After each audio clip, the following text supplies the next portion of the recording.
Shalom saudara, pernahkah saudara berpikir mengapa berbagai masalah terjadi dalam hidup saudara?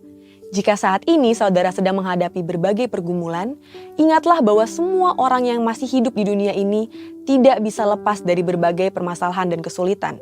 Kabar baiknya, sebagai orang percaya, kita memiliki pengharapan bahwa Tuhan selalu menyertai dalam setiap kondisi yang kita hadapi. Dan segala sesuatu yang terjadi pasti mendatangkan kebaikan bagi orang-orang yang mengasihi Dia. Dalam Voice of Pentecost kali ini, kita akan belajar memahami apa sih maksud Tuhan mengenai ujian, godaan, dan teguran yang dialami orang percaya. Tuhan Yesus berkata dalam Yohanes 16 ayat 33, "Semua ini kukatakan kepadamu supaya kamu beroleh damai sejahtera dalam Aku. Dalam dunia kamu menderita penganiayaan, tapi kuatkanlah hatimu, Aku telah mengalahkan dunia."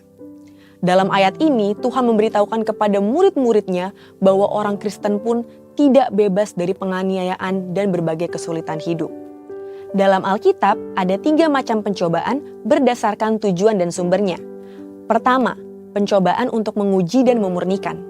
Tuhan mengizinkan orang-orang saleh dalam Alkitab untuk mengalami ujian dan pemurnian dalam hidupnya. Contohnya Ayub, yang merasa telah mengenal Tuhan lewat kehidupan yang diberkati. Tuhan kemudian memurnikan Ayub lewat pencobaan berupa kesulitan dan permasalahan. Namun sesungguhnya, ujian yang lebih berat terjadi ketika orang diberikan kesuksesan dan berkat oleh Tuhan, seperti dalam kisah Salomo. Dalam kondisi diberkati dengan limpah, apakah mata kita tetap tertuju kepada Sang Pemberi berkat? Apakah Tuhan tetap menjadi kesukaan kita di atas segalanya? Dalam menghadapi pencobaan yang seperti ini, bagaimana seharusnya respon kita? Tuhan mau kita tetap mengucap syukur dan menaruh pengharapan kepada Tuhan. Ucapan syukur ini lahir dari hati yang melekat kepada Tuhan dan percaya bahwa pengharapan tidak mengecewakan. Kedua, pencobaan untuk menggoda manusia keluar dari hukum Tuhan. Yakobus 1 ayat 14 berkata, "Tetapi tiap-tiap orang dicobai oleh keinginannya sendiri karena ia diseret dan dipikat olehnya." Selain itu, pencobaan seperti ini juga dapat berasal dari iblis, seperti yang dialami Tuhan Yesus di padang gurun. Saudara, ada hukum alam dan hukum ilahi yang Tuhan sudah berikan untuk kehidupan kita. Contohnya, jika seseorang banyak mengkonsumsi makanan berkolesterol tinggi, memiliki potensi terkena penyakit jantung koroner. Jika seseorang tergiur ingin cepat kaya dan melakukan korupsi, maka akan tertangkap oleh KPK. Jika seseorang terpikat oleh investasi bodong karena dijanjikan keuntungan yang tidak masuk akal, maka akan mengalami kerugian. Apabila kita mengalami pencobaan seperti ini, kita harus meresponi dengan berbalik kepada Allah, lewat pertobatan dan kehidupan baru sebagai manusia rohani dan juga lawan dan perangi iblis yang mencoba mengambil keuntungan dari pencobaan ini. Sumber kemenangan kita adalah Yesus, yang tertulis dalam Ibrani 2 ayat 18. Karena ia sendiri telah menderita karena pencobaan, maka ia dapat menolong mereka yang dicobai. Ketiga, pencobaan untuk menegur manusia. Saudara terkasih, Tuhan selalu ingin membawa anak-anaknya ke jalan yang benar. Untuk itu, Tuhan perlu menegur dan menghajar kita lewat pencobaan yang tidak mengenakan seperti yang dikatakan dalam Ibrani 12 ayat 5-8. Dan sudah lupakah kamu akan nasihat yang berbicara kepada kamu seperti kepada anak-anak? Hai anakku, janganlah anggap enteng didikan Tuhan, dan janganlah putus asa apabila engkau diperingatkannya. Karena Tuhan menghajar orang yang dikasihinya, dan ia menyesah orang yang diakuinya sebagai anak. Jika kamu harus menanggung ganjaran, Allah memperlakukan kamu seperti anak. Di manakah terdapat anak yang tidak dihajar oleh ayahnya? Jika kamu harus menanggung ganjaran, Allah memperlakukan kamu seperti anak. Di manakah terdapat anak yang tidak dihajar oleh ayahnya? Tapi jikalau kamu bebas dari ganjaran yang harus diderita oleh setiap orang, maka kamu bukanlah anak, tetapi anak-anak gampang. Imam Zakaria sempat ditegur Tuhan karena ketidakpercayaannya dan menjadi bisu. Namun pencobaan ini tidak membuat Zakaria keluar dari rencana Tuhan. Saat tiba waktunya, ia taat melakukan apa yang diperintahkan Tuhan. Zakaria dipulihkan, bahkan dipenuhi Roh Kudus untuk menubuatkan keselamatan dalam Kristus. Bagaimana seharusnya respon kita terhadap pencobaan seperti ini? Pertama, sadarilah bahwa hajaran itu menandakan bahwa kita dikasihi oleh Tuhan. Kedua, biarlah duka cita yang terjadi karena hajaran Allah berujung pada pertobatan dan menghasilkan buah kebenaran. Saudara, respon kita terhadap pencobaan bukan bergantung pada kemampuan kita, melainkan pada kesetiaan Allah. Karena kesetiaannya, pencobaan yang kita alami tidak akan melampaui batas kekuatan kita. Dan Ia akan selalu memberikan kepada kita jalan keluar, sehingga kita dapat menanggungnya. Mari, jadilah pemenang atas segala pencobaan yang kita hadapi. Untuk penjelasan lebih lengkap dari tim teologi kami, silakan klik link yang ada di atas atau scan QR Code yang tersedia. Tuhan Yesus memberkati. Shalom, selamat pagi Bapak Ibu Saudara. Shalom. Apa kabar Bapak Ibu Saudara pagi hari ini? Luar biasa. Wow, saya yakin dan percaya kita semua luar biasa, amin. Kita punya Tuhan yang dahsyat, Tuhan yang luar biasa. Maka saya lihat hari ini, pagi hari ini semuanya bersuka cita, amin. Boleh saya undang Bapak Ibu Saudara untuk bangkit berdiri. Kita mau memulai ibadah kita pagi hari ini. Kita satukan hati dalam doa. Bapak, terima kasih. Pagi hari ini kami mengucap syukur Tuhan untuk segala kebaikan-Mu, pemeliharaanmu, penyertaanmu yang sempurna dalam hidup kami. Terima kasih Tuhan, pagi hari ini kami ada di dalam rumah-Mu. Kami membawa ucapan syukur kami membawa hidup kami, hati kami di hadapan-Mu ya Bapa. Karena kami percaya Tuhan, apapun yang kami bawa di hadapan-Mu, tidak pernah kami dikecewakan Tuhan. Terima kasih Tuhan Yesus. Pagi hari ini kami siap memuji dan memuliakan-Mu ya Bapa. Nikmati setiap pujian kami, dan kami percaya setiap pujian kami menjadi rupa yang harum di hadapan-Mu, dan kami percaya itu semua memuliakan Engkau Tuhan. Terima kasih Tuhan Yesus, terima kasih Bapa. Terima kasih Tuhan Yesus. Bapa, kami percaya pagi hari ini kami semua diurapi Tuhan, kami semua diberkati Tuhan, dan kami percaya pagi hari ini Tuhan yang pimpin ibadah kami dari awal, pertengahan, dan pada sampai akhirnya. Terima kasih Tuhan Yesus. Kami mengucap syukur, kami siap memuji dan memuliakan-Mu lebih lagi. Dan kami serahkan doa kami ini Tuhan ke dalam nama-Mu. Dan hanya di dalam nama Tuhan Yesus kami mengucap syukur. Puji Tuhan, haleluya, amin. Silakan duduk kembali Bapak Ibu Saudara dalam hadirat Tuhan. Haleluya.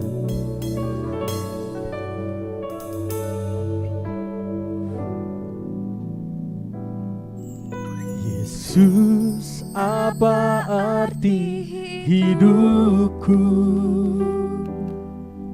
bila Kau tak berikan nyawamu? Yang terbaik tersedia bagiku. Ku bersyukur atas kasih karunia-Mu.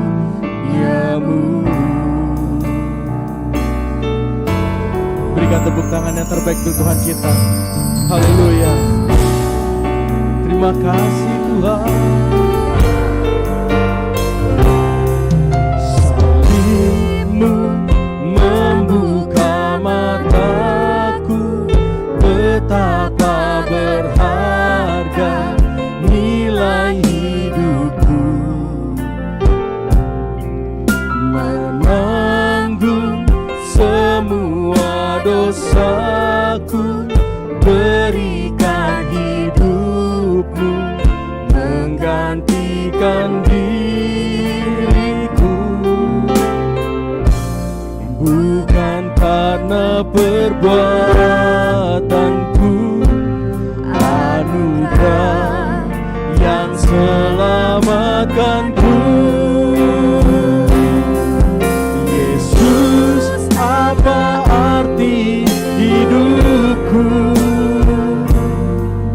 bila Kau tak berikan nyawa-Mu? Yang terbaik tersedia bagiku.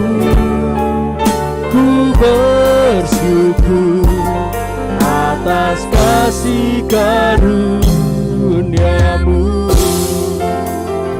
Kami bersyukur pagi hari ini Tuhan. Salib-Mu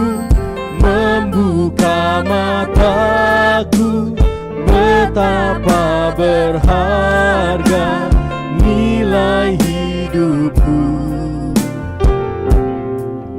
menanggung semua dosaku, berikan hidupmu menggantikan diriku,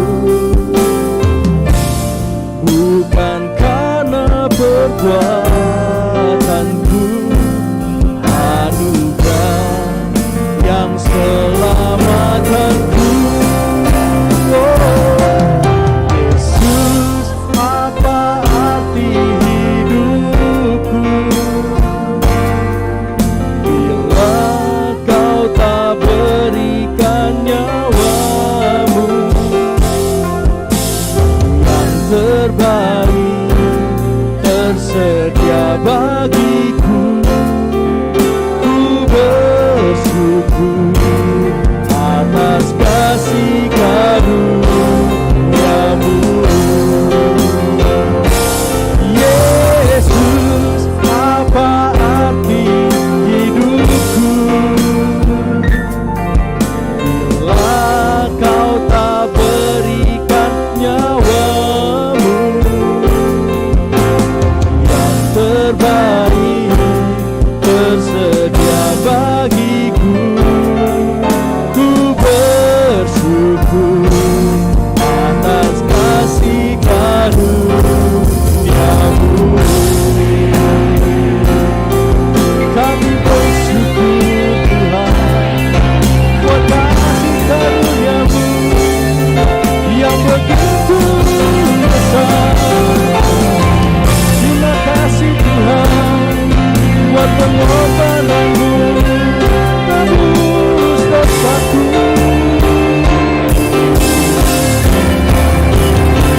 Terima kasih Tuhan, terima kasih. Kami bersyukur, kami berharga di hadapan Tuhan. Terima kasih Tuhan, Kau yang melayakkan setiap kami. Terima kasih Yesus.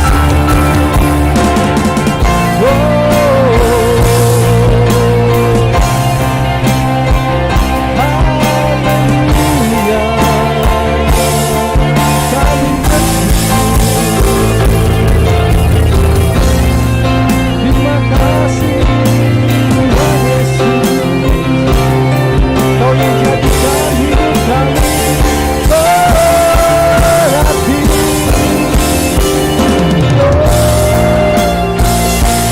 Terima kasih Tuhan, tanpa-Mu Tuhan kami tidak ada apa-apanya Tuhan. Tanpa-Mu kami bukan siapa-siapa Tuhan. Terima kasih Tuhan, karena kasih-Mu, karena kebaikan-Mu, karena kemurahan-Mu kami ada sampai hari ini ya Tuhan. Dalam keadaan kami yang sehat, kami diberkati, semua hanya karena kebaikan Tuhan. Terima kasih Tuhan Yesus, Kau jadikan hidup kami berarti ya Bapa. Terima kasih.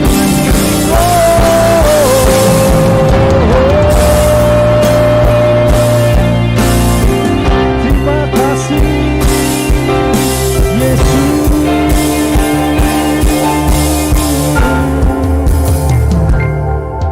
Yesus, apa arti hidupku bila Kau tak berikan nyawamu yang terbaik tersedia bagiku. Ku bersyukur atas kasih karunia-Mu.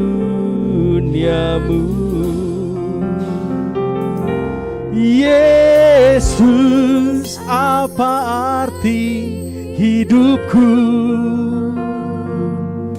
bila Kau tak berikan nyawamu yang terbaik yang terbaik tersedia bagiku.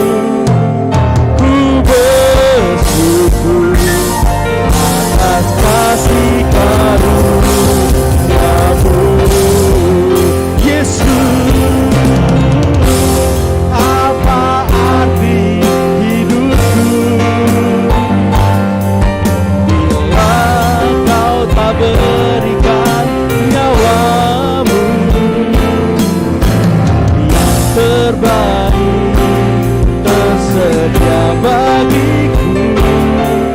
Ku bersyukur atas kasih karunia-Mu.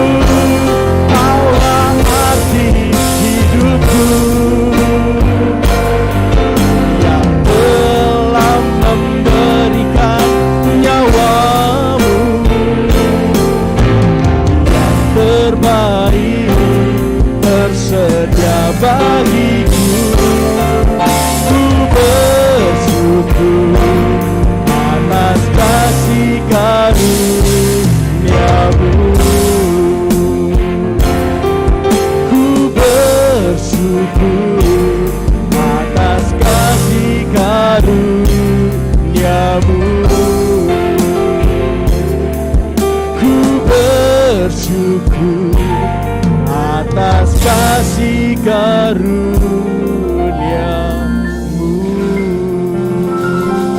Berikan sorak-sorai yang terbaik untuk Tuhan kita. Terima kasih Tuhan untuk setiap pengorbanan-Mu, kasih-Mu yang Kau nyatakan untuk setiap kami.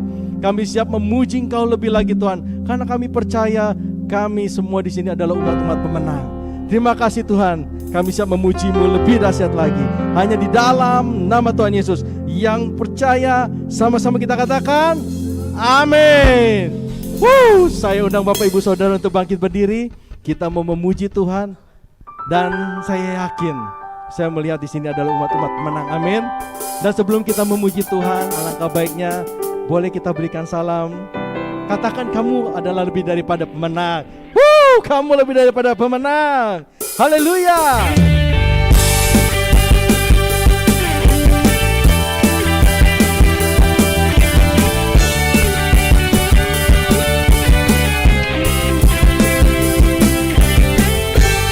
Umat pemenang, mana tepuk tangannya lebih lagi. Ayo, lebih dahsyat buat Tuhan. Sama-sama katakan. Lebih dari pemenang dalam segala perkara, bisa dikalahkan oleh kuasa darah. Jika Allah di pihak kita, siapa dapat melawan? Kita lebih dari pemenang, lebih daripada pemenang, lebih dari pemenang dalam segala perkara. Kita bisa dikalahkan oleh kuasa darah-Nya. Jika Allah di pihak kita, siapa dapat melawan? Kita lebih dari pemenang. Hey, haleluya. Kibarkanlah panjinya, Yesus Raja segala raja. Haleluya. Bangkitlah gerejanya, kita lebih dari pemenang. Haleluya.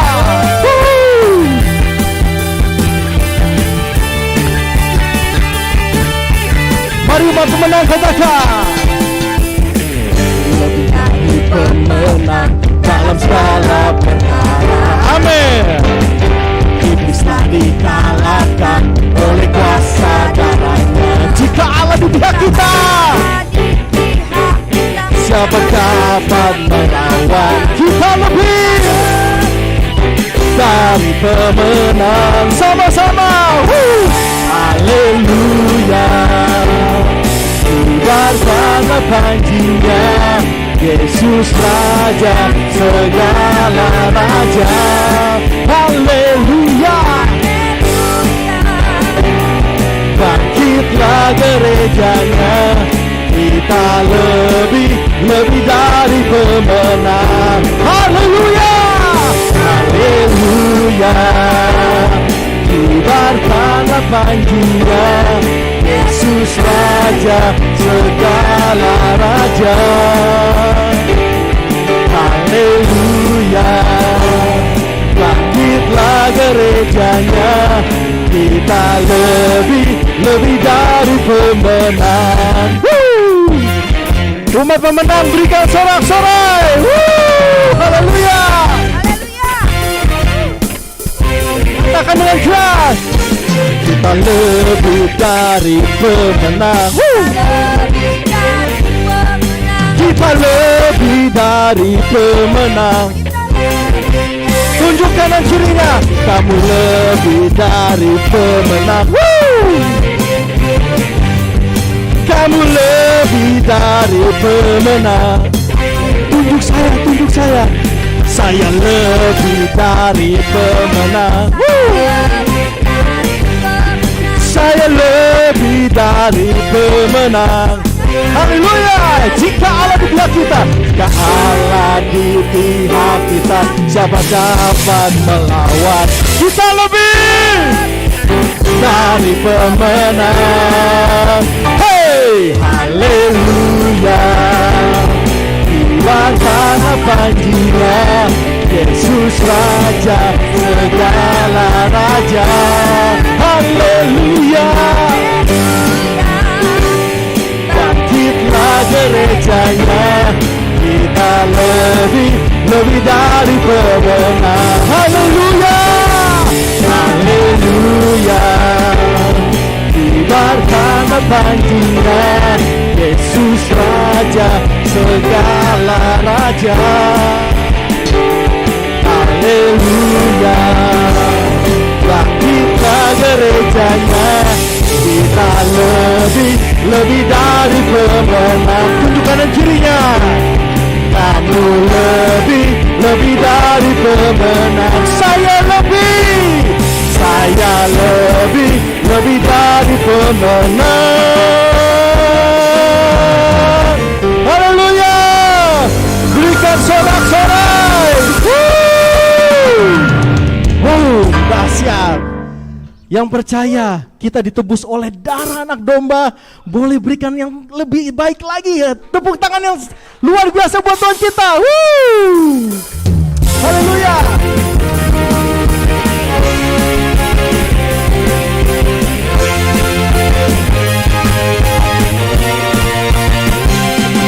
Sekarang telah tiba keselamatan dan kuasa dan pemerintahan Allah kita, kuasanya yang diurapinya, karena telah dilemparkannya para pendakwa kita. Sekarang telah tiba, sekarang telah tiba keselamatan dan kuasa dan pemerintahan Allah kita, kuasanya yang diurapinya, karena telah dilemparkannya para pendakwa kita. Sama-sama, oleh darah anak domba, oleh kesaksian kita, iblis dikalahkan, kuasanya dihancurkan oleh darah anak domba. Haleluya.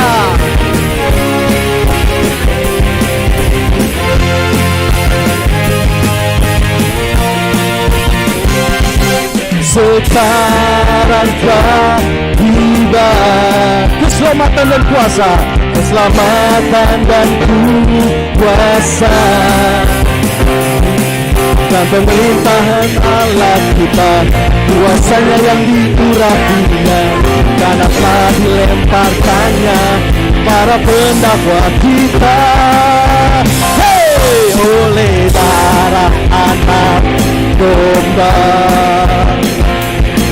oleh kesaksian kita.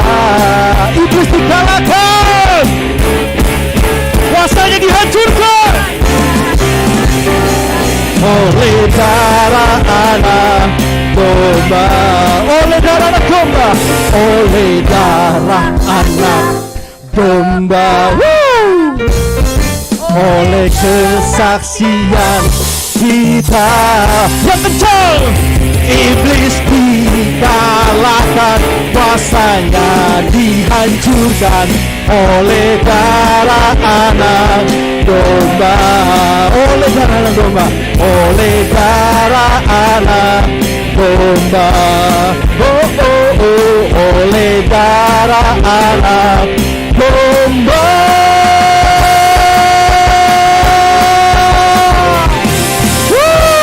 Haleluya. Berikan sorak-sorai yang terdekat Tuhan kita. Yes. Silakan duduk kembali Bapak Ibu Saudara dalam hadirat Tuhan. Haleluya. Terima kasih Tuhan.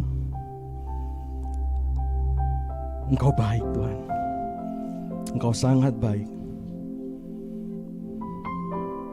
Tidak ada kasih yang seperti kasih-Mu Tuhan. Kami percaya Tuhan, apa yang dunia tidak bisa berikan, hanya Tuhan Yesus yang sanggup memberikannya. Karena kami percaya Tuhan, kasih-Mu tiada duanya, tiada bandingannya Tuhan. Terima kasih Tuhan. Terima kasih. Kami percaya pujian kami pagi hari ini, kami mau naikkan menjadi pernyataan iman kami, bahwa kasih-Mu lah Tuhan yang sanggup mengubahkan setiap kami. Kasih-Mu yang sanggup menerima kami apa adanya Tuhan. Terima kasih Tuhan Yesus, terima kasih. Haleluya.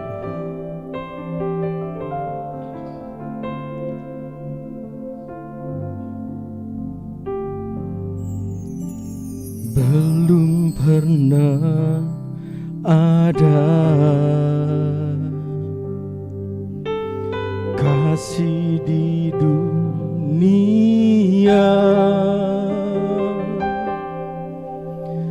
sanggup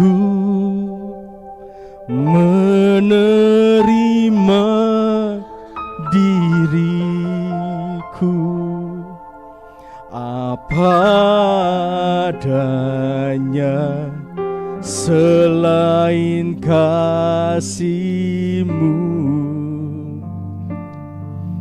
Yesus. Terima kasih Tuhan. Takkan ada lagi kasih seperti ini, sanggup mengubahkan hidupku menjadi baru, selain kasih-Mu Yesus.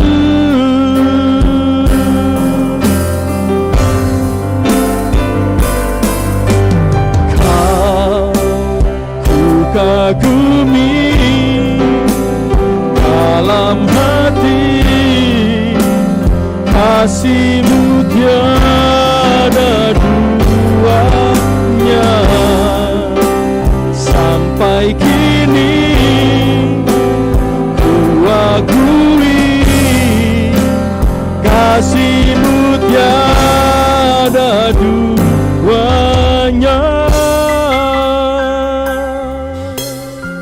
Berikan tepuk tangan untuk Tuhan kita. Belum pernah ada kasih di dunia sanggup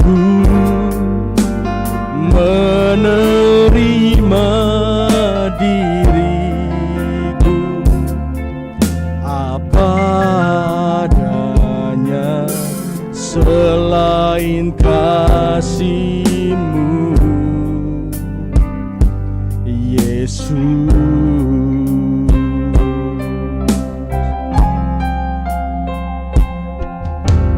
Takkan ada lagi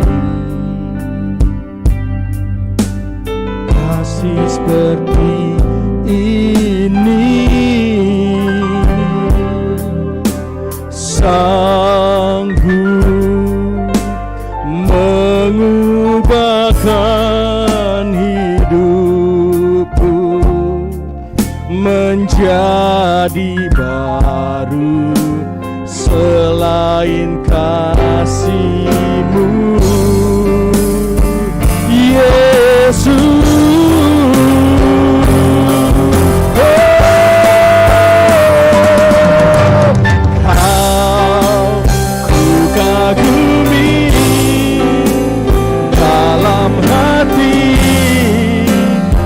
Kasih-Mu tiada duanya, sampai kini ku akui kasih-Mu tiada duanya.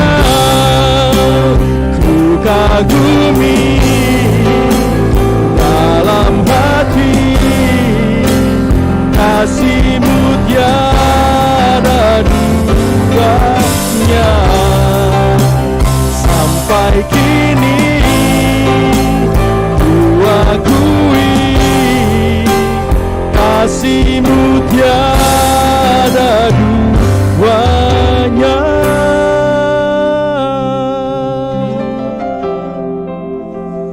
Saya undang Bapak Ibu Saudara untuk bangkit berdiri.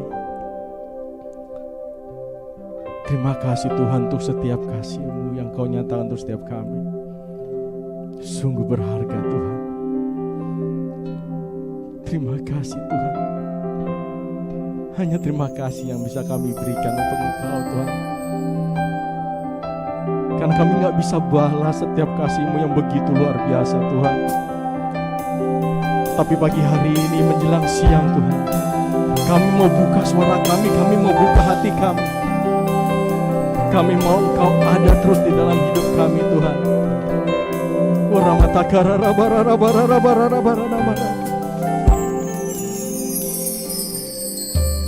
Kau ku kagumi dalam hati kasih-Mu, oh tiada duanya Tuhan. Terima kasih. Terima kasih. Sampai kini ku akui kasih-Mu tiada duanya. Ku kagumi dalam hati kasih-Mu tiada duanya, sampai kini ku akui kasih-Mu tiada duanya.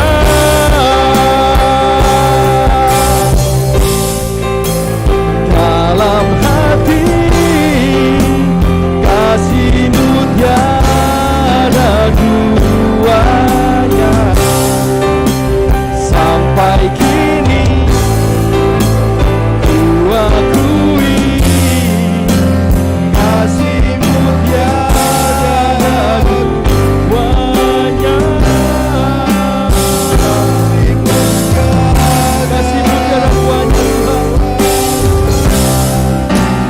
Kasih-Mu tiada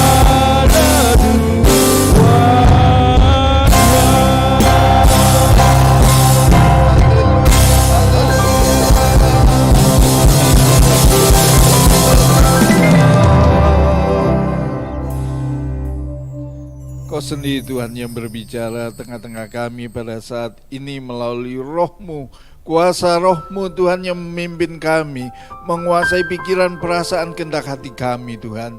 Sehingga kami boleh tahu apa isi hati-Mu, rancangan-Mu yang indah dalam kehidupan kami Tuhan. Terima kasih kami boleh tinggalkan tempat ini dengan sukacita, dengan memiliki kekuatan iman yang teguh di dalam Engkau Tuhan. Terima kasih Bapa, Engkau jauhkan dari kuasa-kuasa kejahatan yang ada saat ini, semua kami usir di dalam nama Yesus. Terima kasih Bapa, segala puji, hormat, kemuliaan hanya bagi nama-Mu saja. Di dalam nama Yesus kami berdoa, haleluya, amin. Beri kemuliaan sekali lagi untuk Tuhan, haleluya, haleluya. Silakan duduk kembali, shalom. Puji nama Tuhan. Hari ini saya boleh berada di tengah-tengah saudara. Terima kasih untuk gembala saudara Pak Immanuel ya. Saya kenal beliau udah dari masih muda ya, muda banget. Lagi saya kuliah, dia juga sama-sama kuliah, tapi kuliahnya beda. Kuliahnya beda, saya di Universitas Trisakti ambil bagian teknik, kalau dia langsung kuliah di sekolah Alkitab. Ya, tapi saya pikir-pikir dulu saya ngapain saya masuk Trisakti ya. Toh akhirnya ujung-ujungnya juga jadi pendeta. Ya, saya dulu kuliah susah. Saya ingat dulu kalau lagi kuliah itu lagi ujian nih. Lagi ujiannya open book. Wah, itu juga sulit. Rumus-rumusnya nggak bisa saya hafalkan semuanya. Jadi kalau saya harus selesaikan ini ujian itu, rumus itu harus saya turunkan sendiri dari rumus ini, rumus itu dicampurkan jadi satu, ketemu rumus. Akhirnya lulus, tapi nggak kepake sekarang. Ya, yang kepake ini malah. Ya, puji nama Tuhan. Nah, saya ya sama-sama udah upah. Ya, saya usia saya kita belum lama 70 tahun. Jadi saya ini tahun ini udah masuk usia bonus. Ya, usia bonus. Nggak tahu nanti Tuhan kasih bonusnya 10 tahun, 20 tahun, 30 tahun, nggak tahu lah ya. Tapi syukurin saja. Memang setelah 70 ini kerasa. Bangun pagi rasanya kok aduh sakit ya. Ada aja. Tapi saya yakin dan percaya rencana Tuhan luar biasa. Ya, saya boleh berdiri di depan saudara-saudara, ini sangat luar biasa. Nah, saudara-saudara, kita buka Alkitab kita dalam 2 Korintus pasal yang ke-15. 2 Korintus pasal yang ke-15. Maaf, 2 Korintus 10 ayat yang ke-15. Kami tidak bermegah melampaui batas terhadap pekerjaan yang dilakukan oleh orang lain. Namun, kami berharap bahwa apabila imanmu makin bertambah, kami akan mendapat penghormatan lebih besar lagi di antara kamu sesuai dengan daerah kerja yang dipatok bagi kami. Ya, saudara-saudara, orang lain boleh bangun sana, bangun sini, gereja sana, gereja sini, luar biasa. Tapi saya yakin isi hati gembala saudara-saudara juga ada satu terselip di sini. Adalah bahwa imanmu makin bertumbuh. Ini yang lebih penting. Imanmu makin bertumbuh. Saudara, kalau berbicara tentang iman, saudara-saudara, iman itu adalah sesuatu yang progresif, saudara-saudara. Iman itu berkembang dalam kehidupan kita sebagai orang percaya, ya. Iman itu jadi nggak seperti barang yang jadi kalau saudara dikasih mobil, celek itu sudah jadi mobil, udah nggak bisa diapa-apain. Kalau mau dikembangkan ya dijual, ganti mobil yang lebih baru.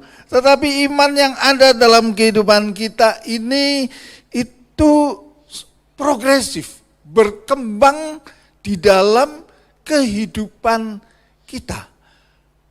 Dan saudara-saudara, karena itu ada proses perjalanan iman di dalam kehidupan kita. Ya, suatu saat saya ketemu dengan satu cerita tentang kupu-kupu. Saudara tahu kupu-kupu ya? Semua tahu kupu-kupu. Saudara tahu awalnya bagaimana, saudara-saudara? Ulat. Ya kalau saudara lihat, jijik. Ya berapa waktu yang lalu saya punya tanaman di rumah, tahu-tahu ada ulat hijau gitu, saudara-saudara.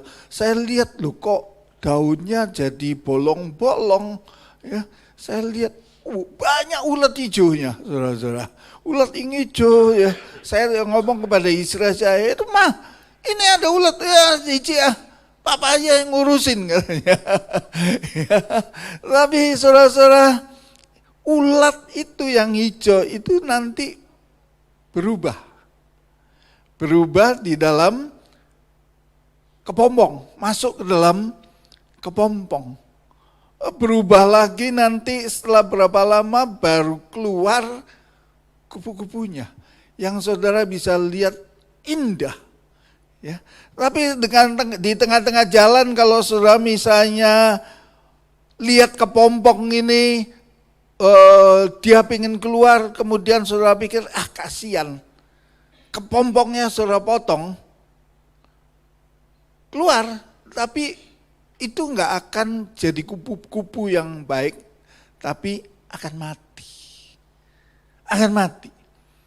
Proses yang dialami di dalam kehidupan kupu-kupu itu supaya bisa terbang dengan baik, ada proses yang mungkin enak, mungkin tidak enak. Di dalam kehidupan saudara-saudara, tadi di VUP juga dikatakan mengalami masalah. Sering kita mengalami masalah. Ya, saya akan cerita. Sama-sama saya pengembalaan di Blok M. Pak Immanuel berapa kali saya undang ke sana untuk khotbah, maklum hoping. Salah ya. Jadi Pak Immanuel kalau saya ngebel langsung oke, jalan. Ya. Nah, tahun ini saya memasukin 5 tahun yang keempat. 5 tahun yang keempat berarti harus perbarui kontrak. Nah, ini dia. Enak-enak sedep nih saudara. Ya, hubungan sama perusahaan manajemen yang sudah sedemikian profesionalnya di dalam pengelolaan gedung-gedung pasti dinaikkan. Pasti itu. Ya. Tapi saya berdoa. Saya katakan kepada pendoa-pendoa syafaat, doakan.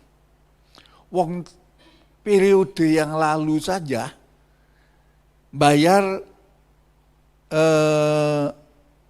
sewa tiap bulan tuh ngap, saudara-saudara. Tahu ngap ya, saudara-saudara?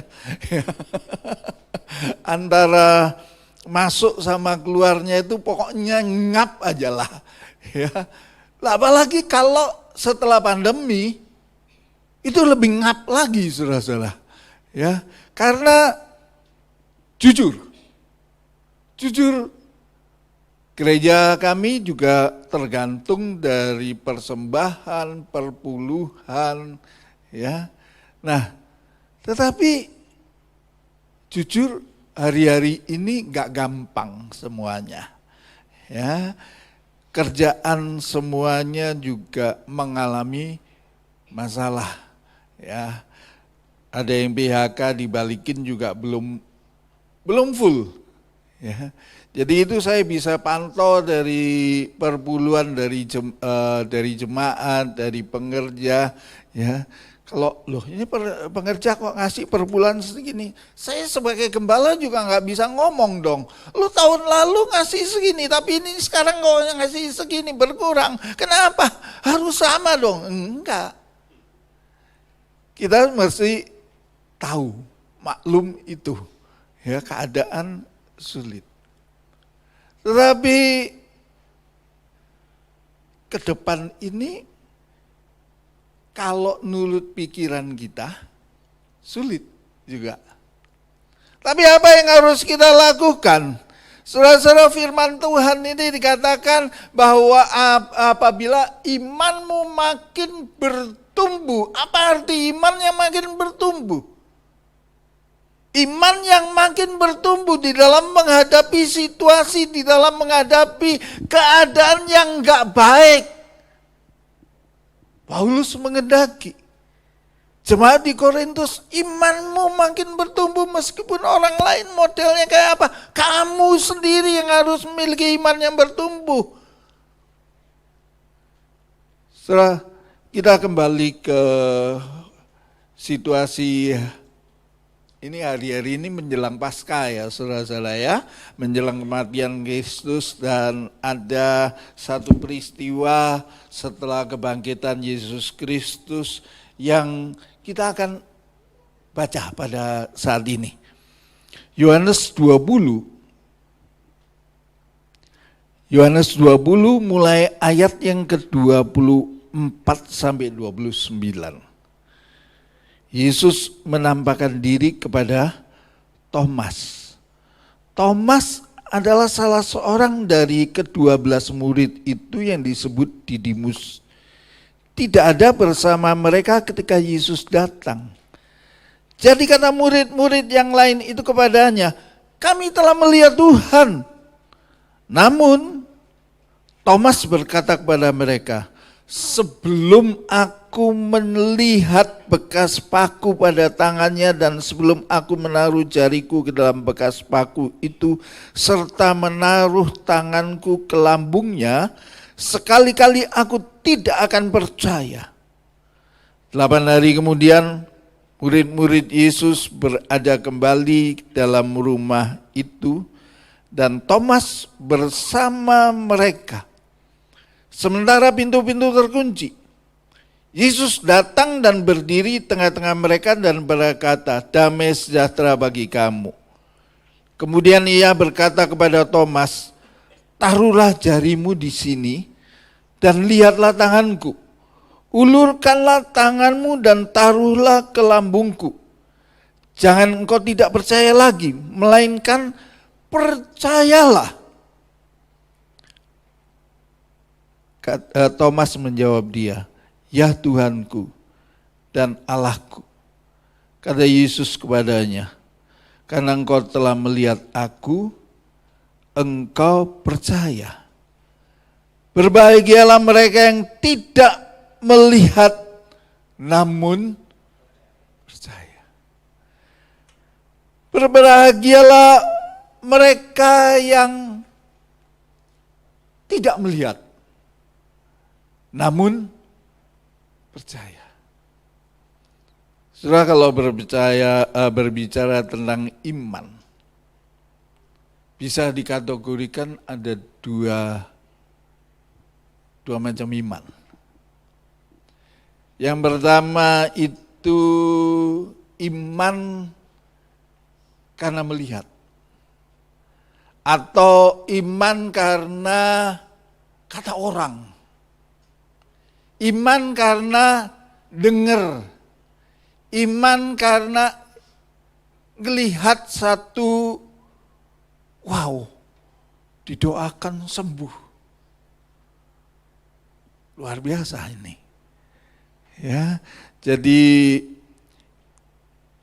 iman karena melihat pekerjaan Tuhan.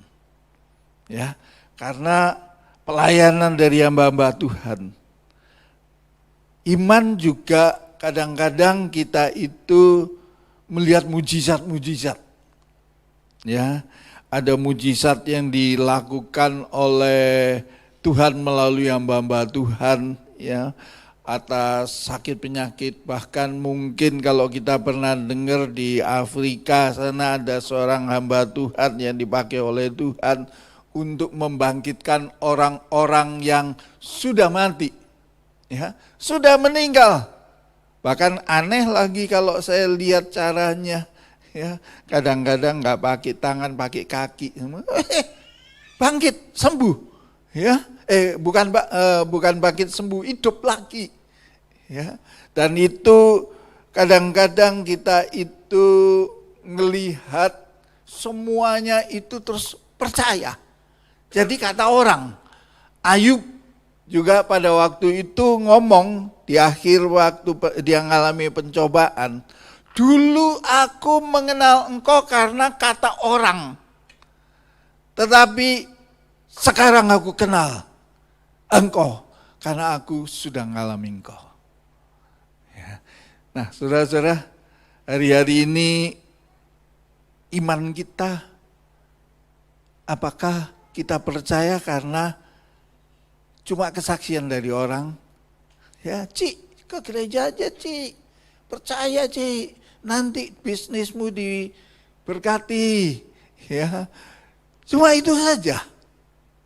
Nah, saudara-saudara, kalau iman kita masih kata orang, karena cuma melihat, karena cuma kita melihat perbuatan yang luar biasa dari hamba-hamba Tuhan, itu bahaya.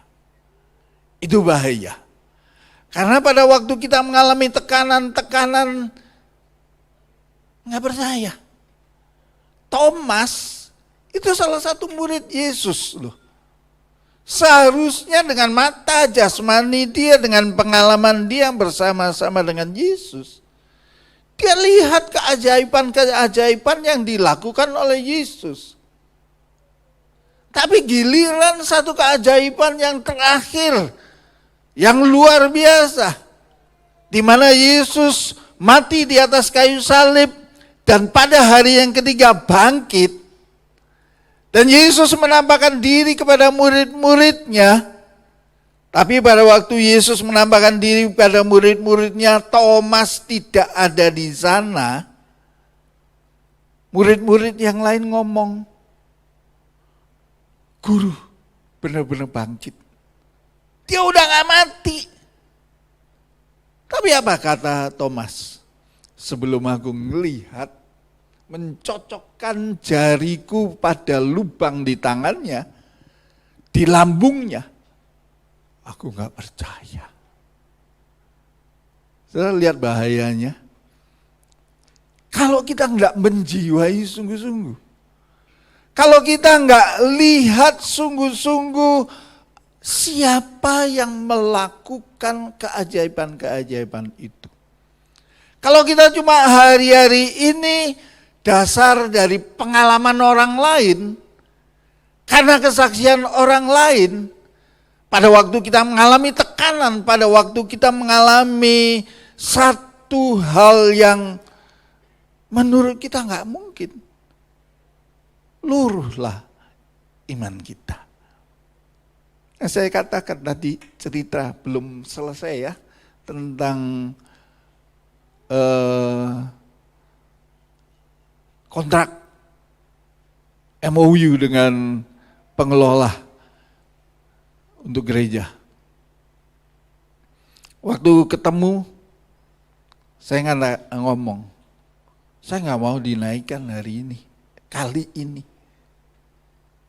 Setelah itu hal yang mustahil.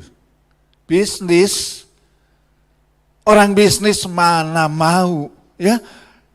5 tahun ketiga Saya juga ketemu.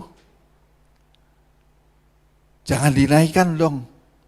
Dia ngomong apa? Ya nggak ada caranya.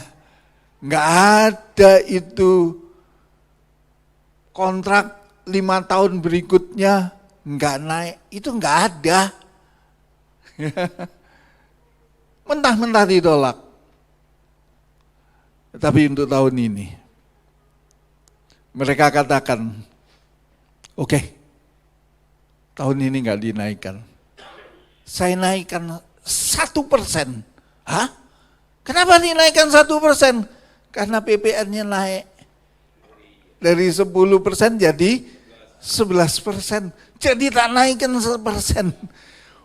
Puji Tuhan ya.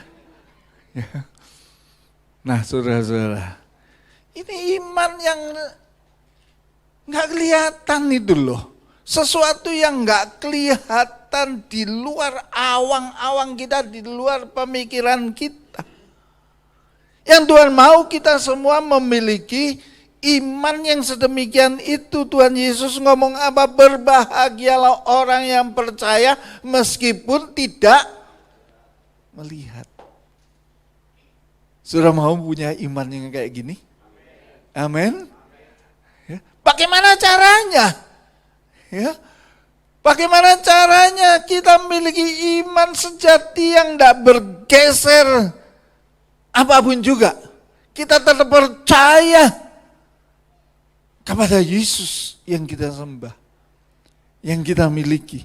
Meskipun secara mata jasmani, nonsens. Secara pikiran jasmani, itu tidak mungkin. Bagaimana?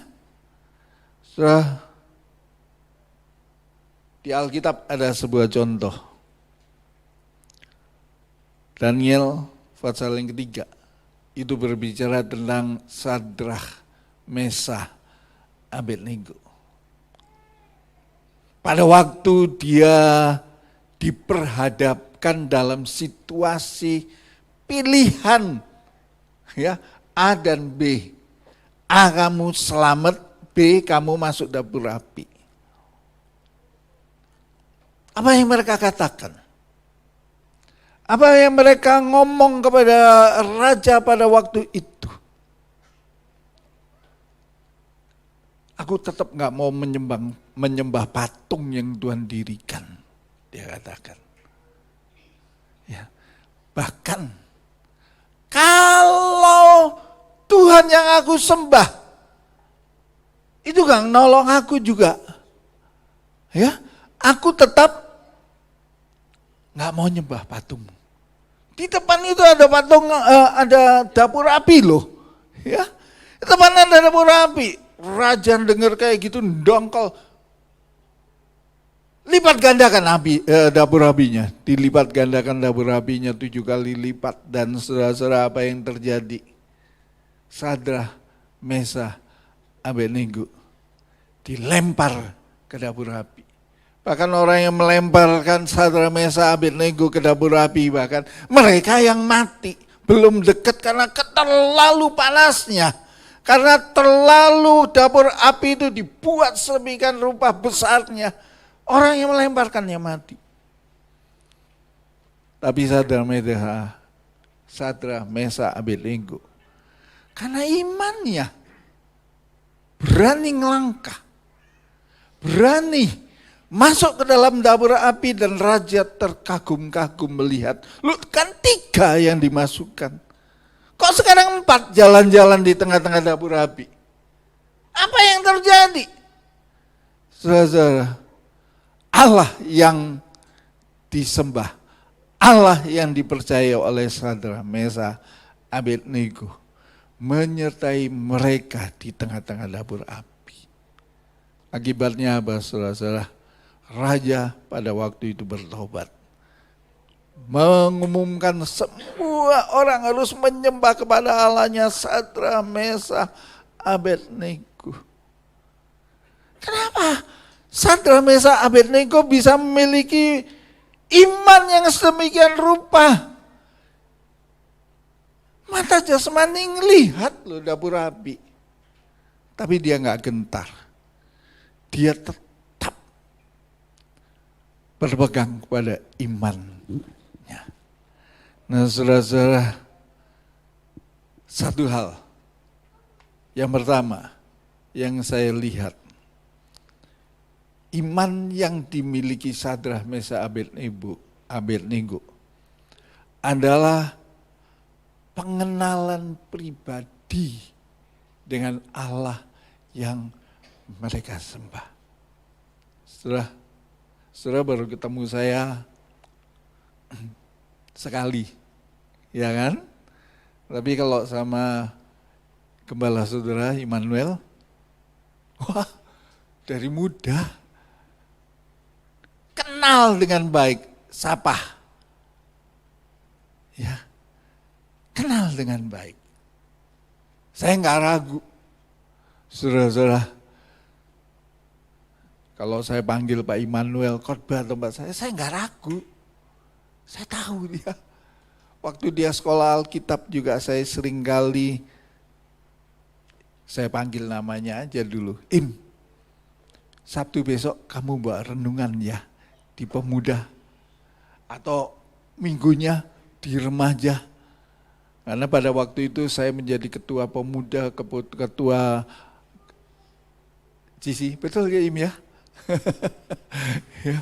Im, nanti minggu besok kita jalan yuk, besuk anak-anak. Saya tahu, ya sampai sekarang juga, Im, tolong dong khotbah tempat saya kosong, nggak ada pengkhotbah. Ya, saya itu sekarang di tempat saya 4 minggu. Jadi minggu pertama dari dalam, minggu kedua saya khotbah karena perjamuan. Minggu ketiga saya khotbah juga, ya, atau Pak Niko, ya biasanya minggu ketiga kan Pak Niko, ya. Minggu keempat baru orang luar, ya.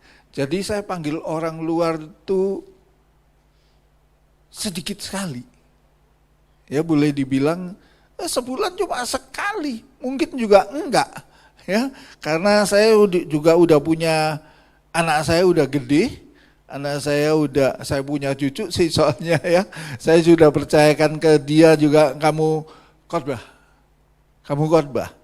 Jadi kadang-kadang sedikit sekali hamba Tuhan yang saya panggil tempat saya.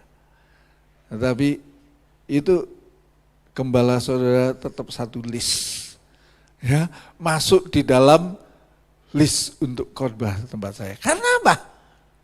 Saya kenal beliau. Saya tahu beliau. Saya ngerti siapa yang namanya Immanuel Sutopo itu. Orang Bangka, ya, temennya siapa dulu. Saya tahu semuanya. Ya.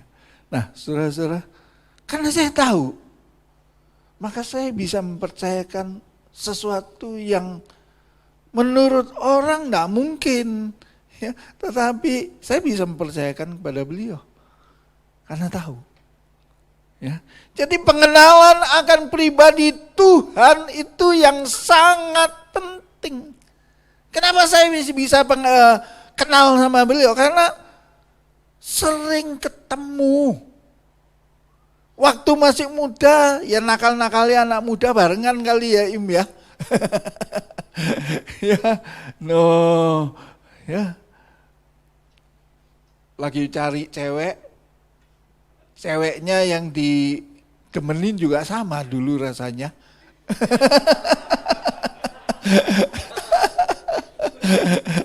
Ya, tahu semua, ya, saudara-saudara, karena satu gereja, tapi saya menang.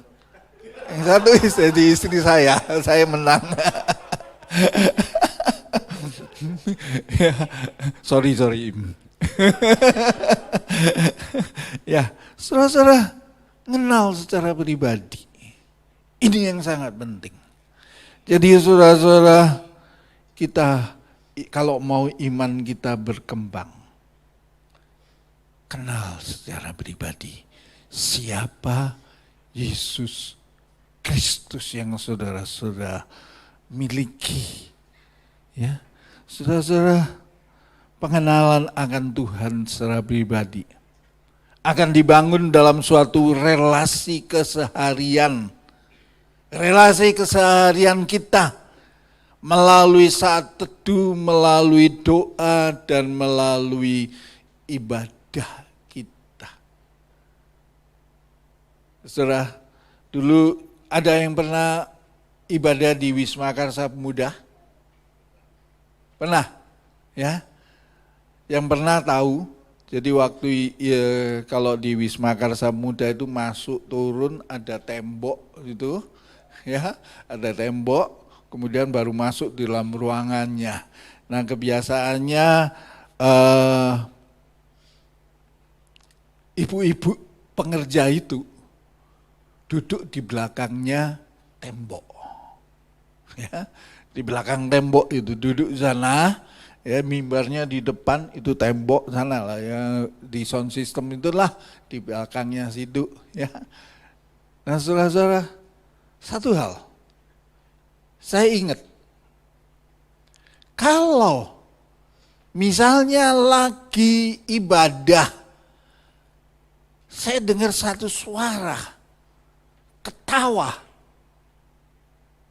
saya langsung tahu itu istri saya itu ketawa. Langsung saya tengok, ngapain ketawa? Ya. Tapi kalau istrinya orang lain, lagi itu dulu Immanuel belum married rasanya, belum rasanya. Ya. Kalau istri orang lain ketawa, saya paling sopo sih itu yang ketawa itu? Gak tahu ibadah, kenapa ketawa? Orang lain saya nggak kenal, tetapi istri saya kenal. Kalau dia ngomong, saya tahu. Bahkan gaya jalannya pun juga saya ngerti. Ya, kalau dia turun dari tangga di rumah, turun tangga di rumah saya meskipun nggak ngelihat, saya tahu istri saya turun dari tangga. Kenapa? Saya mengenal dia secara pribadi, bergaul erat dengan dia, ya, tidur bareng, ya, makan bareng. Untungnya nggak sepiring berdua, ya, makannya bareng, ya, semua bareng, lengket, saudara. Jadi, saudara, saya kenal dia secara baik. Bagaimana keadaan saudara? Pengenalan saudara kepada Yesus Kristus yang saudara sembah hari-hari ini.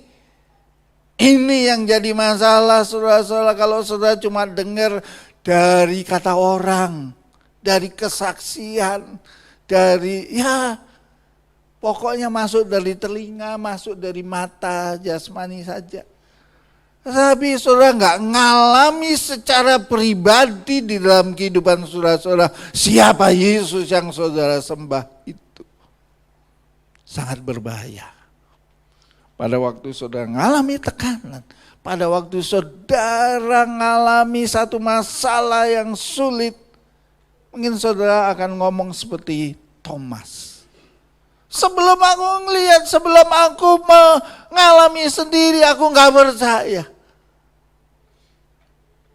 Tapi biarlah kita berlaku seperti Daniel, Sadra, Mesa, Abednego itu.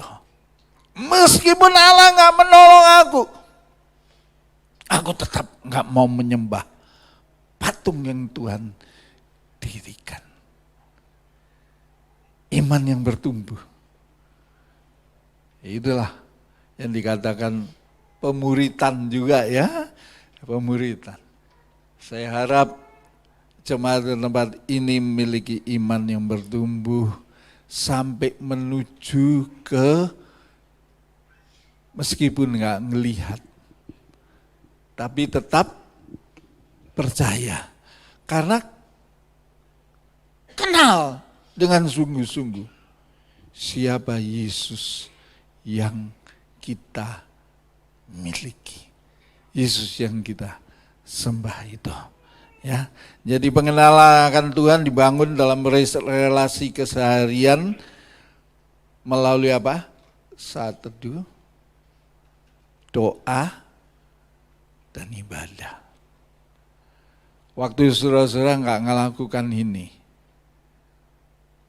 pengenalan secara pribadi itu sangat kurang. Ya, sehingga keraguan-raguan mungkin akan tumbuh di dalam kehidupan kita. Mari kita rubah hari-hari ini. Kalau kita nggak pernah saat teduh, nggak pernah doa, baca Alkitab juga nggak pernah, ya kadang-kadang kita lebih seneng baca WA daripada baca Alkitab. Ya. Lebih banyak nonton drakor daripada muji muliakan nama Tuhan. Ya. Itu patut tanda tanya buat diri kita sendiri loh ya. Ya, jadi hari-hari ini mari kita refleksi diri kita. Mana lebih banyak hubungan dengan Tuhan atau mendekatkan diri kepada Tuhan? Kalau bangun tidur yang dicari apa dulu, saudara-saudara?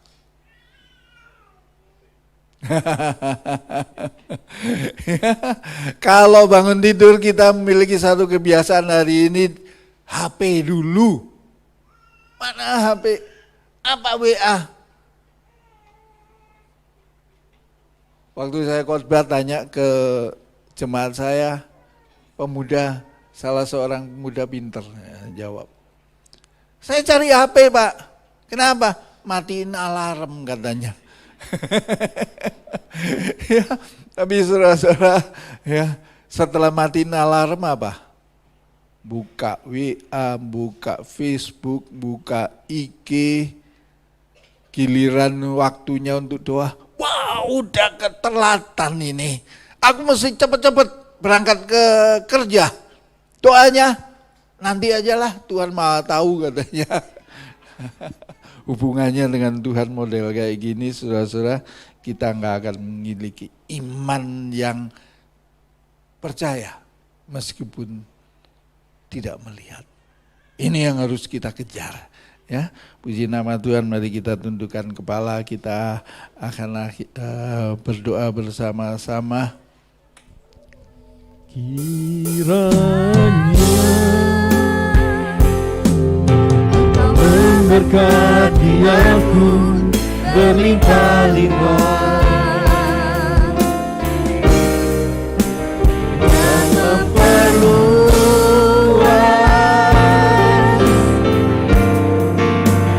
daerahmu.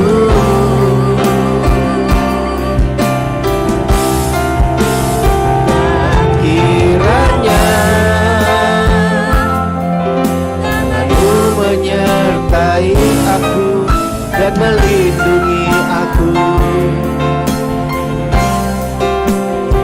daripada malapetaka hingga kesakitan tidak menimpa, hingga kesakitan tidak menimpa aku, hingga kesakitan tidak menimpa aku. Kita angkat kedua tangan kita mengakhiri ibadah ini Bapa. Kami persembahkan kembali segala hormat, pujian, dan keagungan hanya bagi nama-Mu. Terima kasih untuk karya-Mu Tuhan. Sekali lagi aku berdoa untuk Ko Edi. Tuhan Engkau berkati dia. Berkati penggembalaannya. Engkau luaskan terus Tuhan. Karena karya-Mu lah yang dapat memperluas semua itu. Terima kasih Bapa, Engkau berkati keluarganya, anak mantu cucunya Tuhan, semua Engkau berkati. Sehingga orang boleh melihat Tuhan, ada campur tangan-Mu di dalam kehidupan mereka, sehingga mereka selalu berhasil dan beruntung, sehat, kuat, dan panjang umur. Terima kasih Bapa, terima kasih untuk jemaat-Mu yang telah Engkau Tuhan hantarkan ke tempat ini, dan Engkau telah sembuhkan yang sakit, yang lemah Engkau telah kuatkan, dan semua yang susah Engkau hiburkan. Ini saatnya Tuhan, kami mau kembali ke pekerjaan kami masing-masing. Ketika kami mengangkat kedua tangan kami, biarlah berkat damai sejahtera dan sukacita daripada Bapa di sorga, di dalam kasih sayang daripada Tuhan Yesus, penghiburan daripada Roh Kudus menyertai kita mulai saat ini sampai Yesus datang kembali menjemput kita di awan, dan kita akan hidup bersama Dia kekal untuk selama-lamanya. Setiap yang percaya katakan amin. Amin. Mari bersama-sama perkatakan iman dalam Mazmur 91. Dalam lindungan Allah. Orang yang duduk dalam lindungan yang maha tinggi dan bermalam dalam naungan yang maha kuasa akan berkata kepada Tuhan, tempat pelindunganku dan kubu pertahananku, Allahku yang kupercayai. Sungguh Tuhanlah yang akan melepaskan aku dari jerat penangkap burung, dari penyakit sampar yang busuk. Dengan kepaknya Tuhan akan menundungi aku, di bawah sayapnya aku akan berlindung. Kesetiaannya ialah perisai dan pagar tembok. Aku tak usah takut terhadap kedahsyatan malam, terhadap panah yang terbang di waktu siang, terhadap penyakit sampar yang berjalan di dalam gelap, terhadap penyakit menular yang mengamuk di waktu petang. Walau 1000 orang rebah di sisiku dan 10.000 di sebelah kananku, tetapi itu tidak akan menimpa aku. Aku hanya menontonnya dengan mataku sendiri dan melihat pembalasan terhadap orang-orang fasik. Sebab Tuhan ialah tempat pelindunganku, yang maha tinggi telah kubuat tempat perteduhanku. Malapetaka tidak akan menimpa aku, dan tulah tidak akan mendekat kepada kemahku. Sebab malaikat-malaikatnya akan diperintahkannya kepadaku untuk menjaga aku di segala jalanku. Mereka akan menatang aku di atas tangannya, supaya kakiku jangan terantuk kepada batu. Singa dan ular tedung akan kulangkahi. Aku akan menginjak anak singa dan ular naga. Sungguh hatiku melekat kepada Tuhan, maka Tuhan akan meluputkan aku. Tuhan akan membentengi aku, sebab aku mengenal namanya.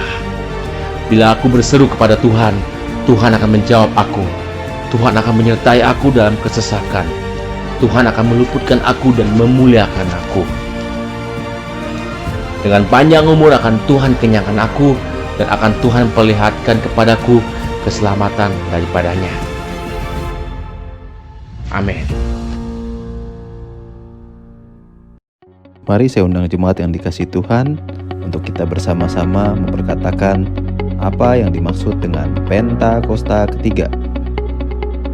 Pentakosta ketiga adalah pencurahan Roh Kudus yang dahsyat di zaman ini melebihi yang terjadi di Azusa Street.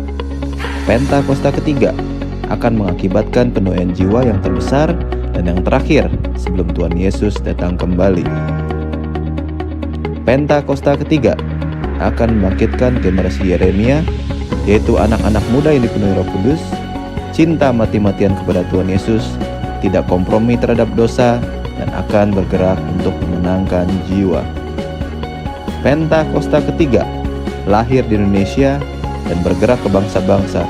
Gerakan ini dari timur ke barat dan akan kembali ke Yerusalem. Pentakosta ketiga akan memberikan kuasa untuk menyelesaikan amanat agung, dan setelah itu Tuhan Yesus datang kembali. Amin.